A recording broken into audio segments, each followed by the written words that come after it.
Okay, welcome everyone. Welcome on Facebook and welcome on Zoom. Before we will properly start with our conversation, for those who joined us on Zoom, you can choose three different channels. You can choose the English channel in case you don't understand French. You can choose the French channel. Vous pouvez choisir le canal français. You can switch to the French channel if you would like to follow in French. The original channel, dans le cas où vous voulez suivre in the case you want to follow our debate in French and or in English or both. On Facebook, I welcome you, but in Facebook we only have the original channel option. We will start with our conversation now, and I give the floor to Christoph Schröder for his introduction. Merci Jonathan. Je tiens à féliciter les représentants de l'opposition bélarusse pour leur courage, leur résilience et leur détermination. Ils ont tenu bon the representatives of the Belarusian opposition for their courage, resilience and determination. They have stood and still stay strong in the face of a much stronger adversary. They have on their side something that brute force can never defeat, and this is the truth. So my message to you, winners, is to stay strong and not to give up on your fight. Know that we are on your side. Ladies and gentlemen, it's with these words that David Sassoli, President of the European Parliament, announced 1 week ago the decision to award the Sakharov, the 2020 Sakharov Prize for freedom of thought to the Belarusian democratic opposition. This democratic opposition in Belarus is represented by the Council of Coordination, which is an initiative of very brave women as well as political leaders and civil society leaders. Ladies and gentlemen, I would like to welcome you to this new edition of EU Talks, which is organized by the European Parliament Office and the European Commission representation in Luxembourg. Tonight, we're going to cover the situation in Belarus as well as the position of the European Union with our Member of Parliament, Isabel Wiseler-Lima, and we have also received apologies from Charles Goerens because he has another commitment in a meeting where he's co-rapporteur. This meeting actually was decided, this meeting actually is organized at very short notice, but is going to be replaced by a colleague, Petras Austrevicius, who's going to fill in for Charles Goerens. He's going to join us from the airport in Brussels. Our panel is going to be very interesting tonight. My colleague, Jonathan Ponchot, will moderate this discussion and will introduce you to the speakers. Thank you very much indeed to each and every one of you to show your interest in what's going on in our neighborhood, in the eastern part of our continent. Jonathan, the floor is yours. Thank you very much indeed for the people listening to this exchange, and thank you very much to the panelists for taking part in this exchange. Christoph, you already introduced our MEPs that will be taking part in this exchange. I want to welcome also Natalia Yerashevich, who is the director of the Secretariat. Want to greet activists in Luxembourg, and I want to greet Lavon Marozau, who is the international secretary, of the Belarusian National Youth Council, and who is the only participant of our physically in Belarus, and who is undergoing great personal risks, talking to us publicly. I appreciate the effort that you do and the courage of talking to us about the situation right now. Lavon, how is the situation for you in your home country right now, and also for you personally right now at the moment? Yeah, thank you very much. Are you hear me? Yeah, it's okay. Yeah, we can hear you. Yes. Yeah, thank you so much to speak today for the opportunity. I will very shortly explain it like a general situation and probably later explain some example what's going on and what happens with me and with us here in Belarus. And of course, thank you very much first of all for your support. First of all, I would like to say once again that national law doesn't work in Belarus right now. The judicial system is more like a punishment system. Murders, for now, it's minimum 6 cases. Torture, kidnapping, intimidation. This is what every free Belarusian has been living with for the 3 last months. Now in Belarus, civil society activists and young people are being judged under criminal articles. The country's authorities accuse my friends and my colleagues of organizing and preparing action that grossly violate public order. I would like to say this is complete nonsense and humiliation. Of course, we demand their freedom and immediate release. And once again, the national law doesn't work in Belarus.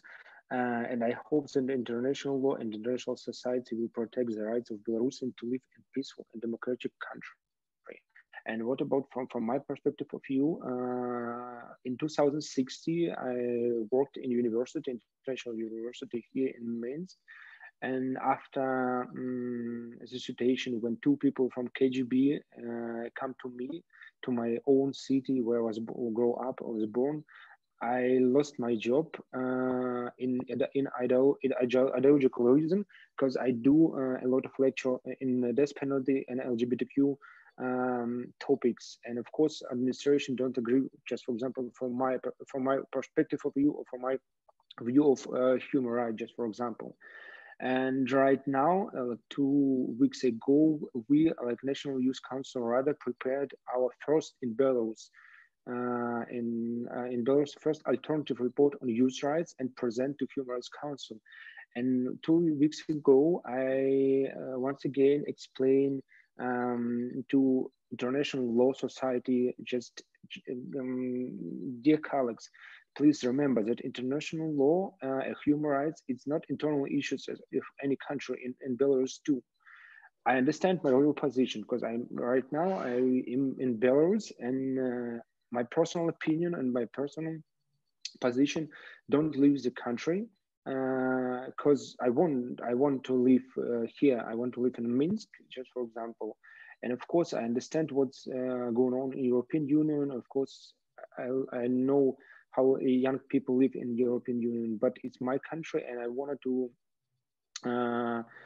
give all best to future of my country. And when we're talking about protest here in Belarus, I just want to say it's not a revolution, it's like a moral protest. As you see from your news, from Facebook, or just for example, from another newspaper, you can see like normal people who were intelligence and who have moral principles. Of course, all of us have a fear, but every weekend and every day, our students, our workers from the factory, our medical care officers go to the street with peaceful manifestation and peaceful like values. They wanted to say true, and of course they wanted to live in peaceful country. Just to remind you that United Nations already recorded more than 50 cases of torture here in Belarus. And as you understand, for now, we don't have just one, we don't have any like investigation process for those torture in prison, which was held and online on 10 August here in Belarus. I was on protest on the first and the second day. I was like, I understand what's going on in the street, and I understand by my personal hand or by my personal eye, what does it mean like a gas from military service when you cannot sleep more than 2 days and you need like a medical care from the hospital.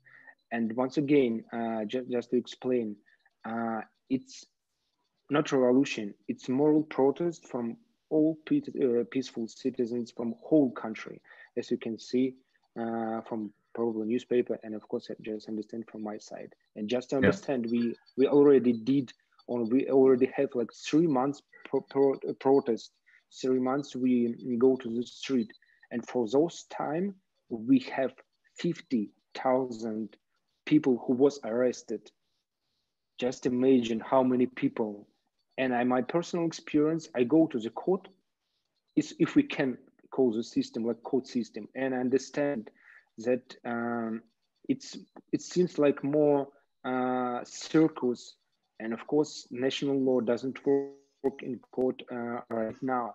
And just imagine on the 9th or the 10th August here in Belarus, judges come to the prison and swear and was on balaclava.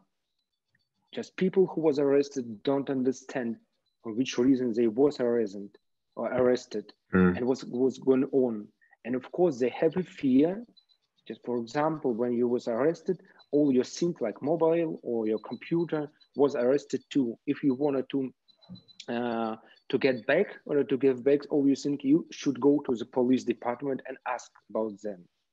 And police department say you should come back to the prison and ask again. And when people come back to the prison, they will be arrested again after torture. You should understand the situation. And of course, a lot of people was tortured, was kidnapping. And of course, we have a fear. But anyway, 3 months we go to the peaceful manifestation and wanted to change in our country. Sorry, we can underline maybe. So I heard that my connection is pretty poor, so I try to speak as slowly as possible. Underline with what you said with some figures. Indeed.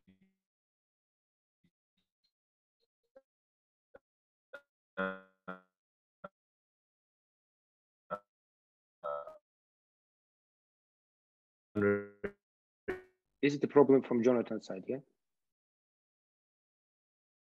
Pregnant women, people wearing balaclavas and going, no one knows exactly where, and being treated really badly. Thank you for giving us this. Sorry, Jonathan, you need to rephrase again because there was a huge hack in the. Okay, can you hear me now properly? Thank you for this indication. Yeah. Yes. Okay, so I mean, I was just giving facts and figures. Over 14,000 people in Belarus detained, 350 criminal cases initiated, over 1,000 years that we have there so far, and pregnant women who are taken away from men wearing balaclava and taken to places where, you know, we can only fear what is happening to them. So thank you, Lavon, for giving us this insight. And I want to hand over to Natalia Yerashevich. I remind our audience again that you are director of the Secretariat of the Eastern Partnership Civil Society Forum. And the civil society right now is really active in Belarus. And you are yourself a Belarusian citizen living in Brussels. How does your organization keep in touch with the civil society in Belarus? Natalia. Thank you very much, Jonathan. Thank you very much for invitation for this event, and thank you for keeping Belarus on the agenda of the European institutions, of the Europeans. And I'm very appreciative of the fact that Sakharov Award was awarded to the group of Belarusian opposition, democratic oppositionists. So with regards to the civil society and how we are keeping in touch with the civil society in Belarus, I would say the connection is quite good. We are always in touch almost on a daily basis. However, I should admit that on Sundays, during the days of the protest marches, there is a total internet blackout in the country. So then it's extremely difficult to be in touch with people. And also when you set meetings and sometimes people are late for just a couple of minutes, and you're really starting to be very fearful of the fact that what might have happened with the person. Was he or she detained? Was he or she bitten?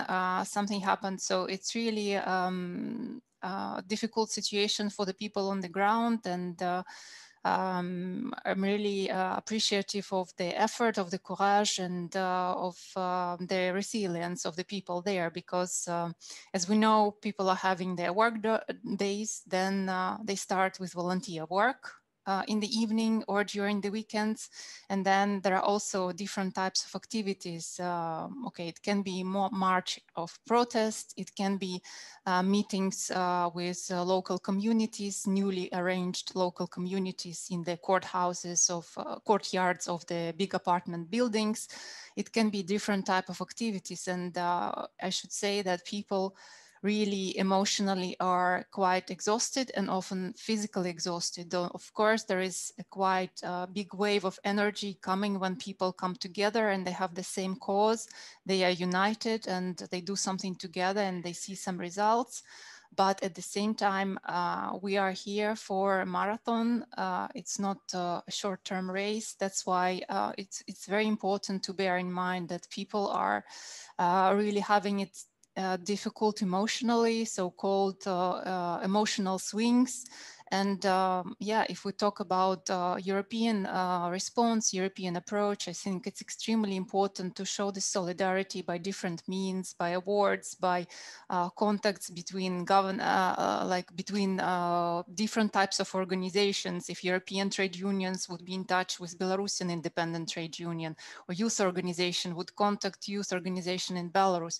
So using all different channels, organization to organization, but also personal, I think it is extremely important now to keep the spirits high.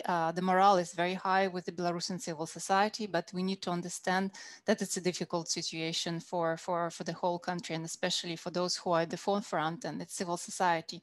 They are also working with the victims of the regime, so they're helping to provide medical care, legal care, finance, administration, and many other things. And of course, there is also a danger for your family, for your nearest and dearest. You never know, even people who are just walking by and not participating in the protest, that can be snatched off the street and put into the detention. So the situation, as Lavon rightly say, is just complete absence of the rule of law and lawlessness. Natalia, I mentioned before that you are based in Brussels, and in Brussels is the heart of the European institutions. How do you lobby, if I may say, for the Belarusian civil society towards the European decision makers? Mm-hmm. As Eastern Partnership Civil Society Forum, we are official stakeholder of the Eastern Partnership architecture, Eastern Partnership policy. So we are kind of recognized by European institutions and EU member states as a stakeholder in the process of formation, monitoring, and implementation of the Eastern Partnership policy. So from that position, we are talking to the decision makers from the EU institutions and EU member states, donors, organizations in Brussels.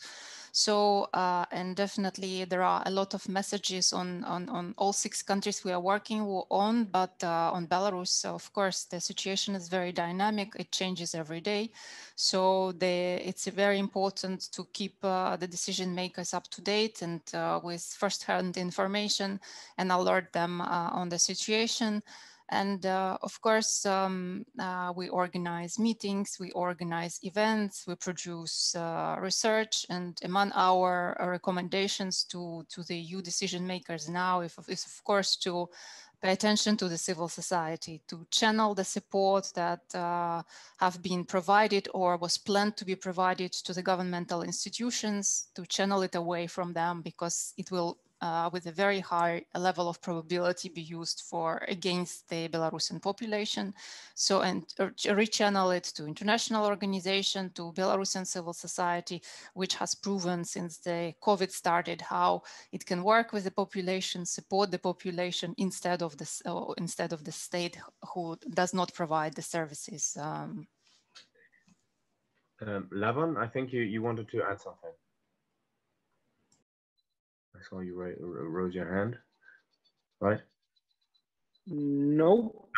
But anyway, before we give the word to Isabel Wiseler, I just wanted briefly to get back to you by also mentioning an anecdote. When I contacted you last week to invite you, I think 10 days ago already it is, for this exchange, you said yes, by principle, yes, why not?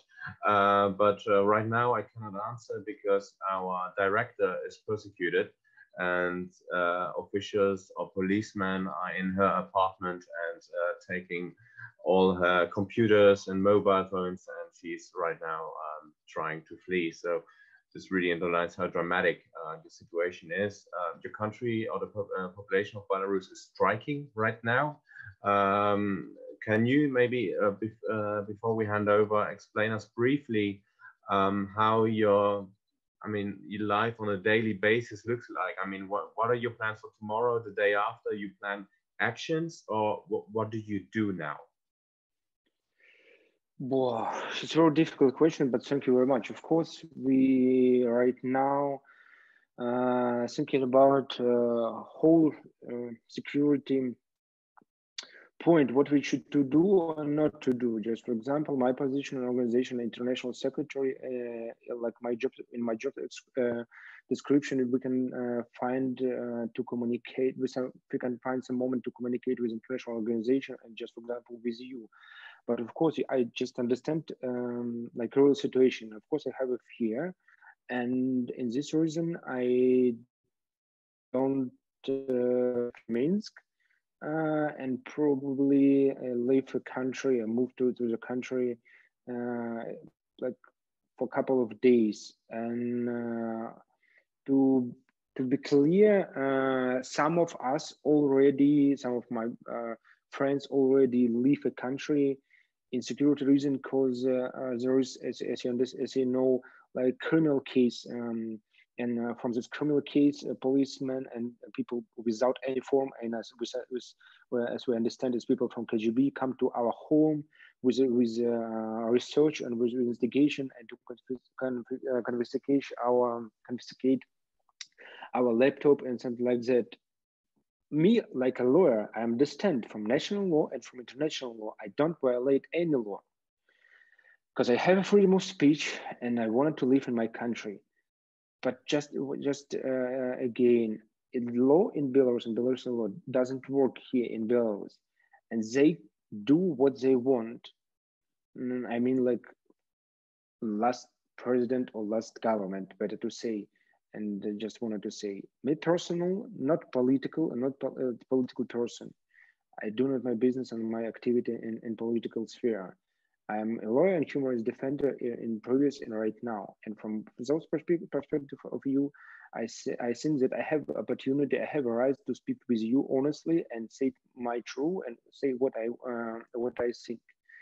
But of course, me personally, my colleague right now in those very dangerous position and very careful, I know, activities of business here in Belarus.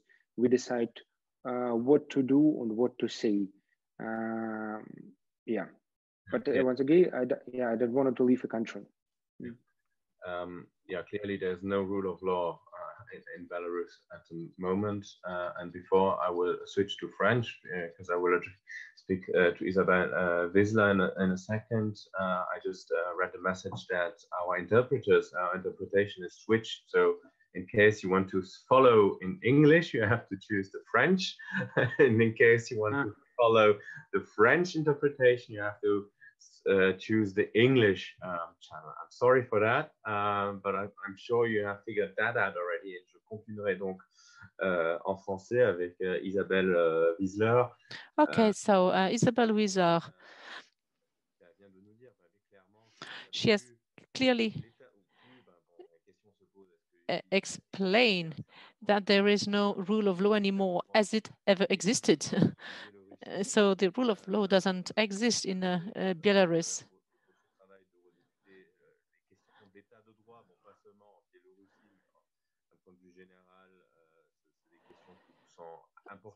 And these are important questions for your work as an MEP. After hearing such a brave testimony from Lavon in Belarus, so as an MEP, but also because he's a young person, so as a former teacher, what is your feeling? What do you think about what you've heard? Thank you for giving me the floor. First of all, I would like to say that I admire. I am full of admiration for those who protest, who take down the street, who know they risk a lot, a great deal, and still they continue the fight. So it's unbelievable to be so brave and to keep on taking down the street, knowing that they are in danger. And now I would like to react to what Natalia Yerashevich Lavon have said, because I think this is very important and I've been very moved by this. At the European Parliament, I said in a plenary session, I promised that we would keep Belarus on our agenda, and we've done so. And it will remain on our agenda. Several MEPs feel very concerned, very worried, so we will keep it on our agenda. It's a promise and we will be up to it. The Sakharov Prize makes me happy, proud. And we are numerous in sharing such a pride.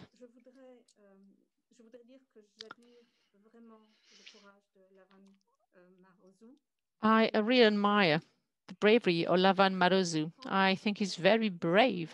And I would like to go back to what he said. He said no investigation has been done. And it's important to say that because that demonstrates that we support you. At the European Parliament last week, we held a committee that was about impunity. That was the only item on the agenda. It was impunity in Belarus. So that was the main subject dealt with by the committee. And we dealt with it. We tackled it for 2 hours, 2 hours and a half. And we also mentioned the fact that at the Council of Europe, there is a real will that there be investigation. And at the European Parliament, we've also asked that an investigation committee be set up. It's going to be very difficult, but there is a will to reach that objective. And we've also asked that forces be united, that the strength be united, because at the United Nations level, something is being implemented, something has been launched. So it is essential that together with the international community, because by the way, you are fully right when you say that relating to human rights, it is no longer an interior affair, it is no longer a domestic affair. And by the way, I am a member of the Subcommittee on Human Rights of the European Parliament, and this is exactly the way we consider that, we see it. So you may be convinced that we fully support you. And by the way, there is also pressure that we exercise. So I know that you will have to leave soon, and I'm very sorry, Jonathan, because I haven't yet really answered your question, but the rule of law is something that we stand for, and it is no longer in place one way or the other in Belarus. But I would like to ask Lavon Marozau, since he's there, the following. We had much hope in the strike announced for Monday this week. And actually, we have very little information. We received some information, but this is not first-hand information. on the first day, something happened. There were protesters in the streets of Minsk. I know that many students were in the street. We also heard that in the production site, in the factories, there was no such protest, not as much as we could hope, but still, and we are well aware of the situation in the factories, in the production sites, where workers depend very much on the power in place. Workers with their families, so it's very delicate, very difficult. But what is the level of the success of that strike after a few days, if you will allow me to ask you that question? So what do you know about that strike so far? Thank you. Yeah, thank you very much. I'm just waiting for translation from French. Unfortunately, I don't speak French. Yeah, thank you very much for your question. Of course, it will be like a second day. Of course, we have our manifestation on weekend, and on Monday, like a second day. There are a lot of people who go to the street, and when we're talking about student, I think so. Not I think. I'm sure more than 7 university, like student in university, do a protest in university, and a lot of teachers, a lot of academic professionals join those students, and some of rectors of the director of university, as I saw from news later today, disagree with like a minister of education, and say to those students, we are with you, and you will be like you will be a student after your protest. Is your right? Is your constitutional right? Please do what you do. Some rectors, some people from administration of university say, when we're talking about workers and factory, there are some cases when workers do something like probably Italian manifestation, when they do your job or your business, but very, very slowly, just to show to the administration, just we disagree with those political regime. And after that, after like 5 to 6 p.m., by means they go to the street, and it was a lot of a lot of people, but not only here in Minsk. Normally, after 2 months, it what happens in Minsk, probably in Brest and Gomel is our regional city. But on Monday was in different small cities like Lida, like Baranovich, like Babruisk, like Mogilov. And you should a little bit understand that Belarus is not like a big country, and there are some distinction between people who placed near Russia, like Mogilov or Gomel, and a city who placed near European Union, like Brest and Grodno. And on this Monday, on this weekend, people go to the street from both sides, and it's very impressive. And I hope that people understand that we can change like situation, and we can win, of course, and we can do our moral protest. And what's more, people from hospital and for like medical staff also go to the street, and people from I hope from academic sphere, from academic like not a university of academic science, something or art science, something like that. They also go to the street on Monday. Just to underline, on Monday, some people from other spheres also go to the street. It was very interesting. Yeah. We can speak, and I think this is really the question of Isabel. So we can speak of a transversal movement. So it's not just young people, it's not just scholars, but it's all over the place, and it's also, you know, workers, young and old, and who also participate in this strike. No. It's of course it's not only young people. Normally it's like just what I see by my personal eyes. It's people from probably 18 till 60, something like that. Yeah. Okay. And of course, like every day we have a women march. It's very interesting. I think it's very impressive to see here in Minsk, because only a few years ago in Belarus we started to talk about women's rights, and right now we see like a result of those.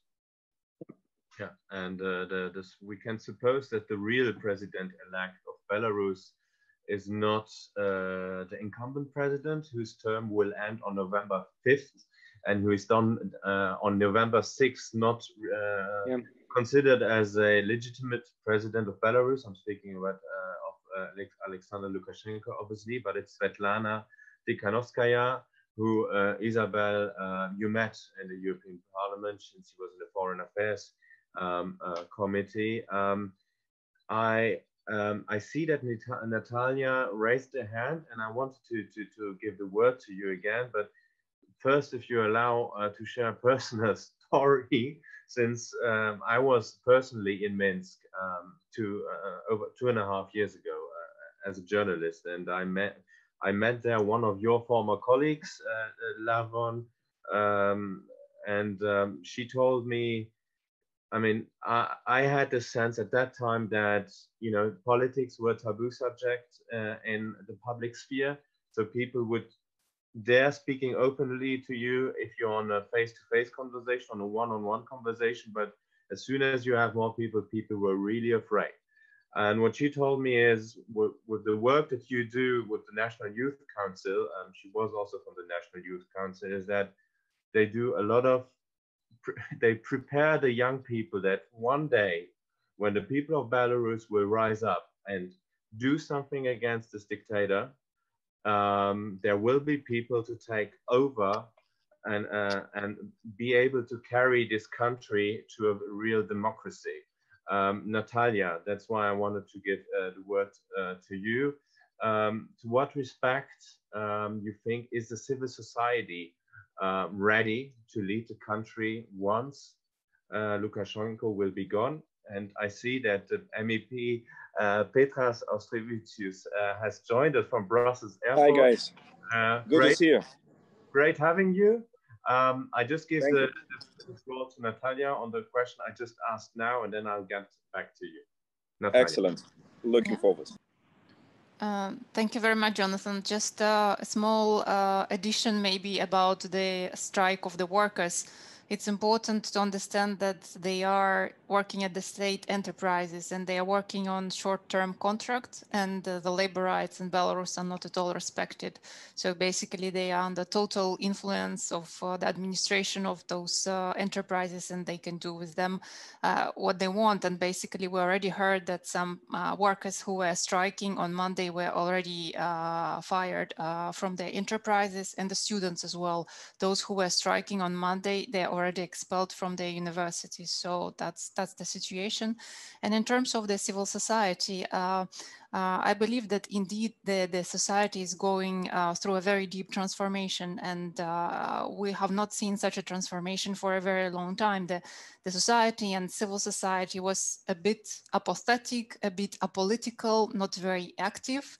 And now we see this re-energizing. People are becoming political. People are becoming interested in the fact that they can influence the change. They can be engaged. And they start to organize into these territorial communities that I mentioned already. And they're very much surprised that actually they can take decisions about the territories they are living in, that it's not illegal, that it's normal, that they can interact with the local authorities and basically propose something how to arrange the territory where they live on. And I think there is a very big drive for an establishment of an alternative network or of formal or informal organizations that would be serving the purpose of the population. For example, now we have Belarusian Union of Writers, and it's an official, so to say, institution. But different professions are establishing really independent, informal initiatives like physicians, sportsmen. So, and this way they're trying to come together to stand for their interests. So there is this level of self-organization of the society, and instead they are doing the stuff, sometimes providing services that the public services and the state should be doing, but now it's this alternative civil societies that are doing this. And indeed, in terms of leadership, I think there is still a need to grow those leaders after the 27 years of control and oppression. But definitely we see them appearing. We know that there are already good leaders, and they have been there for quite some time now. Some of them are in prison, some of them are outside of the country, but we need to grow other leaders as well. So that's definitely needed, and people are interested now. So we really need to use the moment. Thank you, Natalia. And maybe just to complete what you said, I'd like to quote Svetlana Tikhanovskaya, who said in the European Parliament when she was there in Brussels, "We were afraid, we were sleeping, but now we have woken up." Now we'll be giving the word to Petras Austrevicius. Great that you're joining us from Brussels Airport.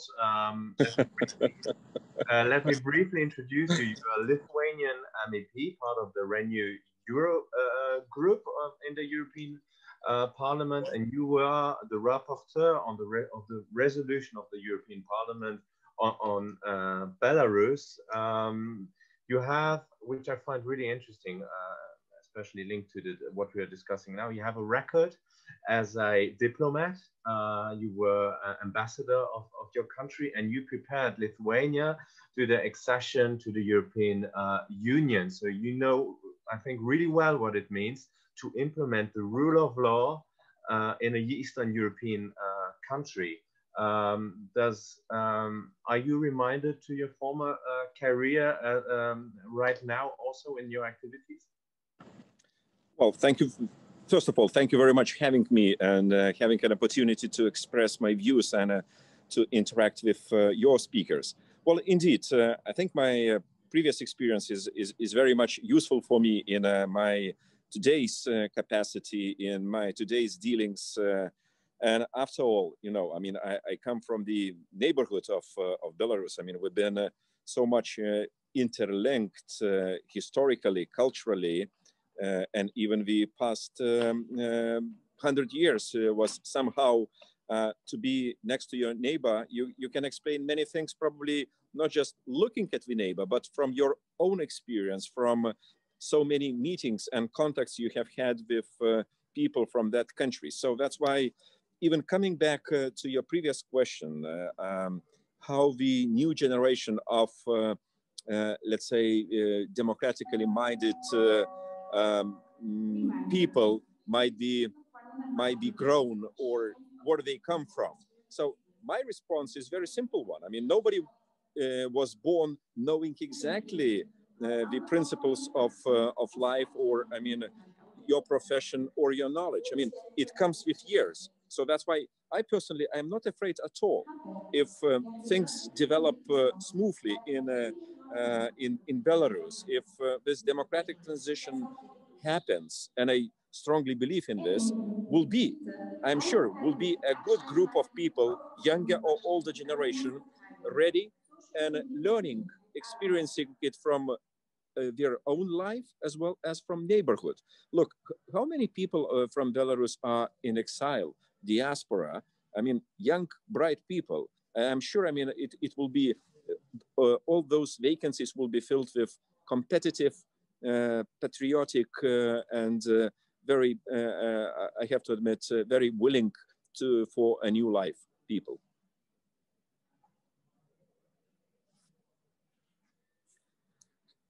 I don't hear you. Excuse me, I muted myself. We have Lavon Marozau with us, who is an activist and member of the National Youth Council in Belarus, and he has to leave us in a couple of minutes due also to the conflict. I won't go into details. Lavon, just very briefly, in one sentence or two sentences, you are now discussing or debating with two elected members of the European Parliament, with Petras Austrevicius and with Isabel Wiseler. What is the demand that you have as a Belarusian, as an activist, as a young man living in Belarus towards these elected members of the European Parliament that they should keep in mind after having heard you? Maybe in one or two sentences before you leave us, Lavon. Yeah, thank you very much. Thank you, Petras. What do you do? I know just my colleagues right now in Vilnius, and you working hard in our movement, or how to help Belarusian people. From our side, from Belarusian young people, I would like to say, just for example, me personally feel like part of European Union society, but we are not in EU. But anyway, me personally, I think that Belarusian young people have those rights like European guys, European girls, doesn't matter. And sometimes people from European Union, my friends who are a little bit older than me, don't understand clearly what's going on or what's happening in Belarus. But my wishes on my what I try to do, just to more broadly explain to whole people in European Union, please understand the real situation in Belarus. And please understand that Belarusian young people can be in future, probably, I don't know in which future, can be a part of European Union. We don't want to move to European Union. We have our own country. We want to live in our own country. Right now, the situation we have just to help your neighbor to be a democratic and to be free country. Yeah. Thank you very much. Thank you, Lavon, for having been with us. Stay with us as long as you can. And thank you for having shared your perspective on the conflict right from where you are in Belarus. Petras and Isabel, I want to get back to you too. Petras, you are the rapporteur on this resolution, which was supported by a very, very large majority of the European Parliament. And the least that I can say is that this is unusual. How easy was it to get a majority? And how glad are you, perhaps, that for this subject, what we are talking about today, well, the European Parliament stands pretty much as united as it is, as it's really rarely. Well, indeed, you pointed out to a very important aspect, that this recommendation or report was, in fact, supported by 602 members of European Parliament, and only 44 voted against and 44 abstained. It's a bit unusual because the issue is a foreign policy, and not everybody is in line with the, let's say, mainstream or the report, draft report, which is presented. But there is an interesting aspect. You know, during the last 3 decades, and even before, Belarus was simply erased, taken away from the political map of Europe. It was like a, white spot on the European map. If you've been asked some, let's say, a good year ago, I mean, what do you think as an analyst, as a journalist about the Belarus? What kind of the ideas would come to your head? I presume not much. I mean, probably you would mention, I don't know. I mean, it's a country somewhere in eastern part of Europe. Maybe affected by Chernobyl disaster. Probably you would mention Lukashenko as such, but not much in substance. I mean, by isolation, by probably even ignorance from the European Union, and for good reason probably, because we didn't see any perspective, any future, I mean, for our relationship. It was, I would say, I mean, critical engagement, but nothing more of this kind. So that's why I saw as my task to put a pretty comprehensive, report to reflect present situation and to outline some possible solutions or actions from the EU side, because I strongly believe EU has to work with Belarus. I believe in democratic transition in which we have to support, not just to be observer. And so that's why this report came out as a good kind of guidance for many members of European Parliament, as well as for many Europeans who might read this report and get a very, I would say, good impression and experience what is going on and what might happen in Belarus. Thank you, Petras. Thank you. Isabel, Petras, since you joined us, I'm just letting you know we have interpretation, and also for the other people who joined us on Zoom a bit later. Good. So I will be speaking to Isabel in French now. I don't know if you understand French, but in case you not everything yet. Okay, well, so in case you don't, you can choose the French. No, well, that's a mistake from our side, a technical mistake. You have to actually, which is funny, choose the English channel in case. Yes. No, you have to choose the French channel to have the English translation. We got mixed up there. Oh, really? So the French channel to have the English translation. All right. On with Isabel. Isabel, lors de votre intervention. Isabel, can you hear me in English? Isabel, during your intervention in front of the European Parliament, you were saying that the European actions are not enough. That is not enough. And I was raising the question with Petras because I was saying that the European Parliament was just behind this resolution, and that it's very often and once again, the institution that is slowing down the actions seems to be the Council, but not the European Parliament. So the Council of the European Union with member states and with heads of governments and states seems to slow down actually the actions, whereas the Parliament is really behind this resolution. So what does it say about the European Union? What does it say? We have really to be all united to be able also to say something in terms of foreign policy. What do you think about this? Yes, I think that you're right.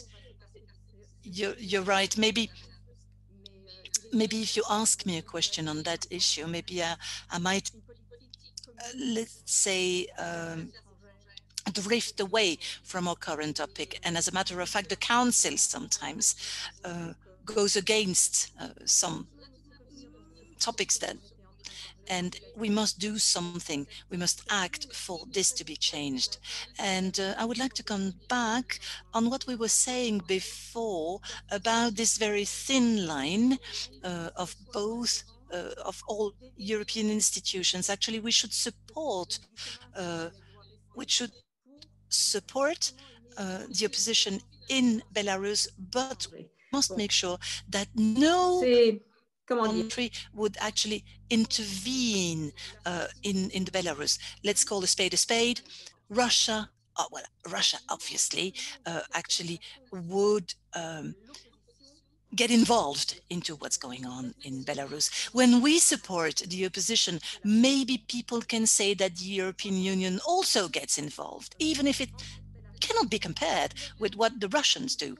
But the opposition in Belarus said that it's up to them to act. It's up to them to do something. And our support, which is utterly necessary, and Petras was not yet there, but I was actually referring to the fact that impunity should not be tolerated. Absolutely not. And that actually the people, parce que ce sont des crimes contre les manifestants, et bien qu'ils soient punis.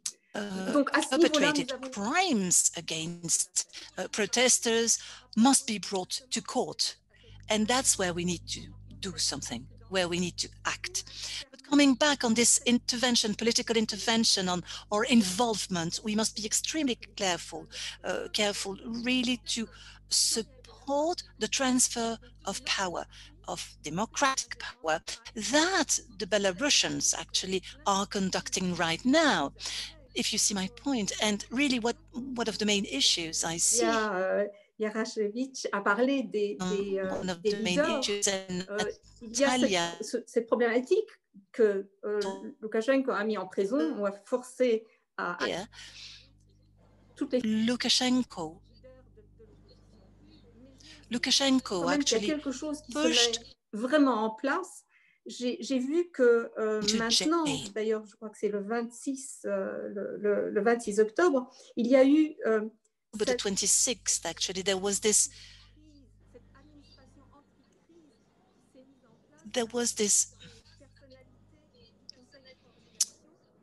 the Council of Coordination with Pavel Latushko. The Council of Coordination sort of took over with Pavel Latushko, who would actually implement a kind of shadow administration, if I may say so in English, and that you can really feel that the democratic opposition right now in Belarus actually takes whatever it takes actually to start implementing a kind of administration, because actually we were afraid a little bit of the fact that the protest movement on the streets week in, week out, actually we were a bit afraid that they would not actually be able to start the transfer of power or the transition into democratic power. And I'm so happy to see that this is happening right now. Talking about, yes, opposition on the streets, it's not only in Belarus, but... The opposition is not only organized in Belarus, but there's an uprising also in other countries, within the European Union. I think we've made it clear, or the panelists have made it really clear, that what we are discussing right now is not something that concerns only Belarusians, but that concerns every European or every citizen of the world, because we are talking about core values. And now I want to talk to, finally, and sorry for letting you wait for so long, Lali Maisuradze, who is an activist, Belarusian activist in Luxembourg. You organize gatherings in Luxembourg where you managed to mobilize over 200 people on several locations, which is for Luxembourg, I can tell you, not bad at all. That's good work. Why did you want to be active in Luxembourg, Lali, and how is the dynamic of these gatherings that you organize here in Luxembourg? Well, first of all, I would like to thank you for organizing this talk, and I'm very honored to be part of it. Thank you for having Belarus still on the agenda after over 10 weeks of protests going on in Belarus. When it comes to Luxembourg, before everything started to be the opposition movement came raised in Belarus, I was not that much involved in politics, but I was always interested for human rights. And as we all know, the human rights in Belarus were not only violated, but also they have no protection for over 2 decades already, almost 3 decades. So when I've seen the videos and what's happening in Belarus, in my home country, so after the elections on the 9th of August, I could not keep quiet. I wanted people here in Luxembourg, where I live since over 6 years, to know about the situation and to raise the awareness of the situation and to explain people what's going on. So it's not just something political. It's not like people are, because often we will be compared to Crimea situation. It's not like people are having internal conflicts. It's just people are fighting for their rights, for their human rights. So the first gathering happened right next week after the elections and the first protest in Belarus. So far, the diaspora of Belarusian people in Luxembourg is not that big. We have about 300 to 400 people. The government of Luxembourg was very supportive for the meetings. They never had canceled and forbidden any meetings. They always accepted registration. Until now we are having some restrictions due to the Christmas market, but we will see because the Christmas market was cancelled. So there was a huge meeting with support of Baltic countries. It was on 23rd of August. It was called Freedom Way, Baltic Freedom Way, which happened in Baltic over 30 years ago. And we gathered about 200 something people on this meeting, which led, I think, to some attention, not only in Luxembourg, but also maybe in Belarus by Belarusian authorities, because the next weekend, when we organized another meeting, we had an interesting happening. Three persons, 3 men, came up to us with a camera saying that they came just from Belarus and they want to know what we're doing here and who we are and where we are going with the meeting which we're gathering. So we asked them to show IDs and stop filming us. They just were like typically laughing and filming the whole group and laughed. So this happening, I reported to police, to local police. And still now we are protesting, and we've been we also went to Hague, to Netherlands, to support our diaspora in there, to participate in some meetings over there. And I'm trying to raise public, to always attract some press. So it's not only in the streets, so it's also online and in newspapers. And on this Saturday, we also have a meeting, the demonstration coming.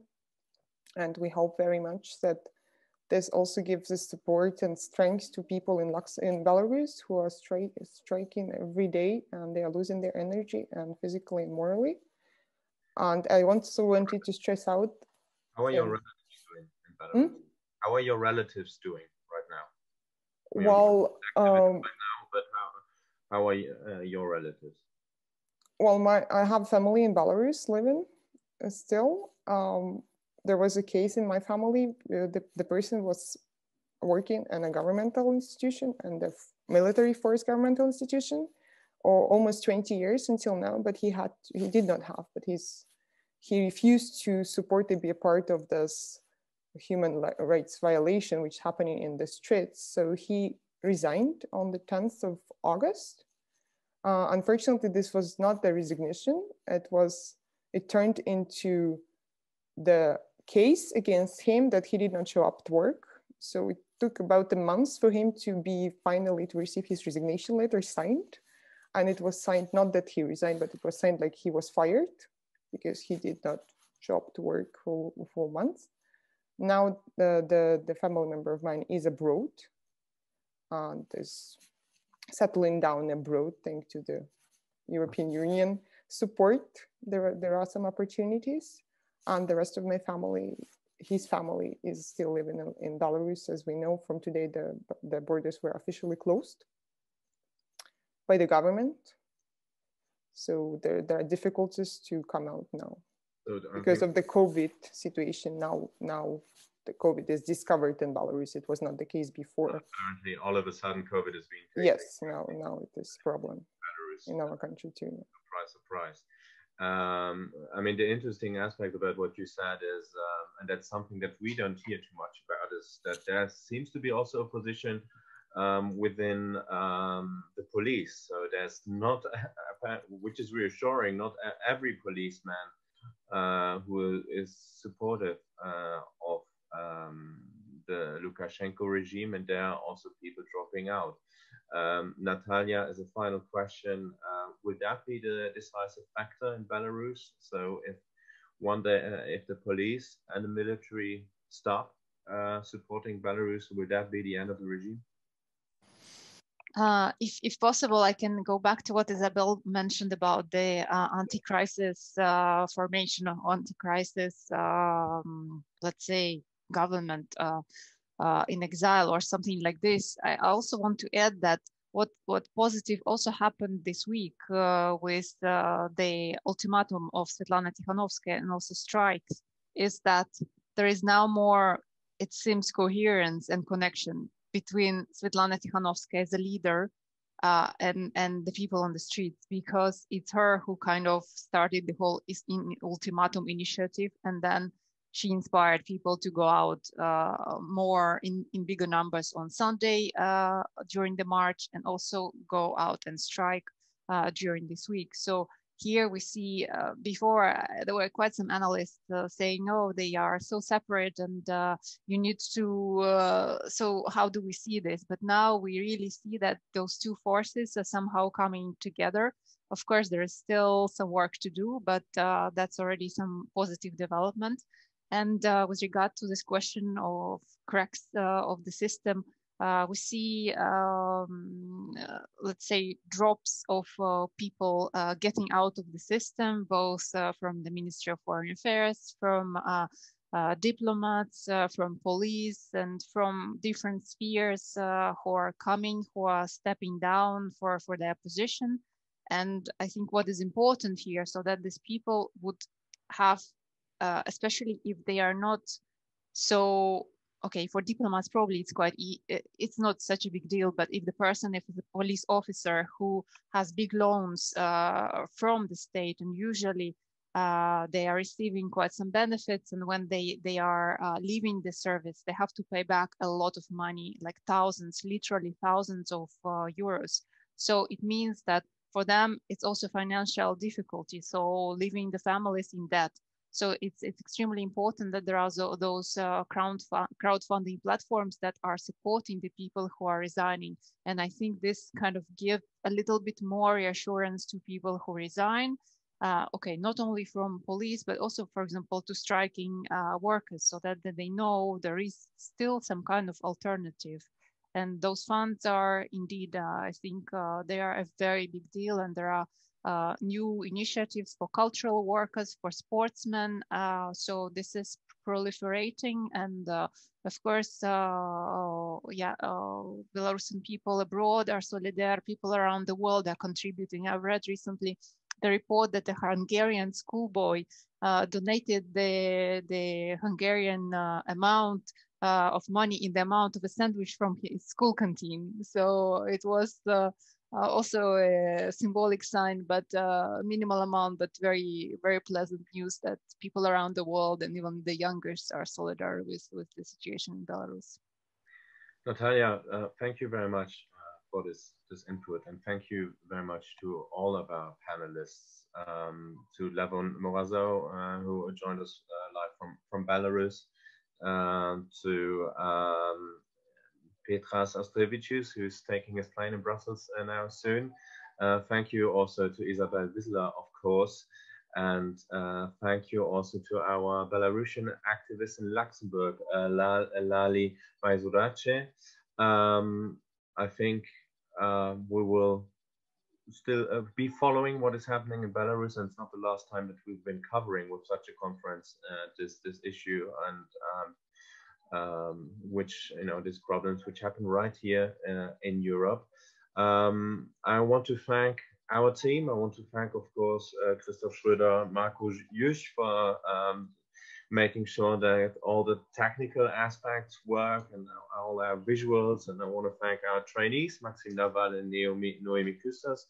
Thank the translators, Isabel, Galère et Muriel. Merci pour votre travail, et désolé de ne pas avoir facilité la tâche. Thank you for listening to us. Stefan Koppelberg, acting head of the representation of the European Commission in Luxembourg. Of course, thank you to your team, who we worked with to plan this event. So thank you to Diego Falla and to Poliana Verdido, who we planned this event intensively with. Stefan, I leave the closing words up to you now. Thank you very much, Jonathan. And I join myself to all the thanks you already spoke out to the participants. I think it was a very interesting information session, and I'm very happy that we organized this together. Christoph, also, this is directed to you as European Parliament and European Commission together. Everybody has said this and underlined it. It's so important to keep the awareness high, the level of awareness in the European Union. And by the way, this is fantastic what Lali is doing there. Very impressive, of course, to hear what Lavon had to tell us of his daily life. Isabel Wiesler said the EP will do its best to keep Belarus on the EU agenda. As the European Commission, of course, we also have initiated some actions of simply real assistance for victims of repression and state violence, with legal assistance, medical support. There's been support for independent media, and I think 50 million euros for the health sector, for small and medium enterprises and social services. And there's a proposal now on the table on the implementation of intelligence sanctions against serious human rights violations and abuses worldwide. Once that is approved, it will provide the EU with greater flexibility to target those responsible for violations. Jonathan, you mentioned the Council. It's difficult, but I mean, we do have sanctions. I mean, I was thinking one thing, particularly when Petras was speaking. I mean, Lithuania is just on the other side of Belarus, on the other side of the border to Belarus. And there you have a fantastic example. All the countries that joined the European Union at a quite late stage, much late for my taste, Lithuania, Latvia, Estonia, Hungary, Poland, Slovakia, the Czech Republic, Slovenia. And I would also mention, because I was raised in Franco, Spain, which is a fascist dictatorship, like Portugal, and Greece was also an authoritarian regime. All these countries, they have gone through these processes, which were very painful. I should also mention my own country, in this case, Eastern Germany. It's a process which takes time, and it's very painful, and I think we heard a lot of evidence for that. But it's feasible, and I think this is the message of hope which you in Belarus are giving now to the world. It's feasible, and it's worth the efforts. One thing which also came to my mind when Isabel and also Natalia were speaking, opposition is getting organized. I don't know how exactly this is working, but I know very well that in Spain and also in Portugal, the opposition leaders who were working illegally in their own country, they got quite an impressive support and a very successful support from the political parties of countries who were already part of the European communities of those days. And that was also very, very effective. So thanks for this event. We had another event the other day, another EU talk on Albania. That's also countries in the Western Balkans which are on their way. And we also have talked rule of law. And I'm seeing in all the countries I mentioned, and I won't make any exception, that rule of law is something relative. It takes time.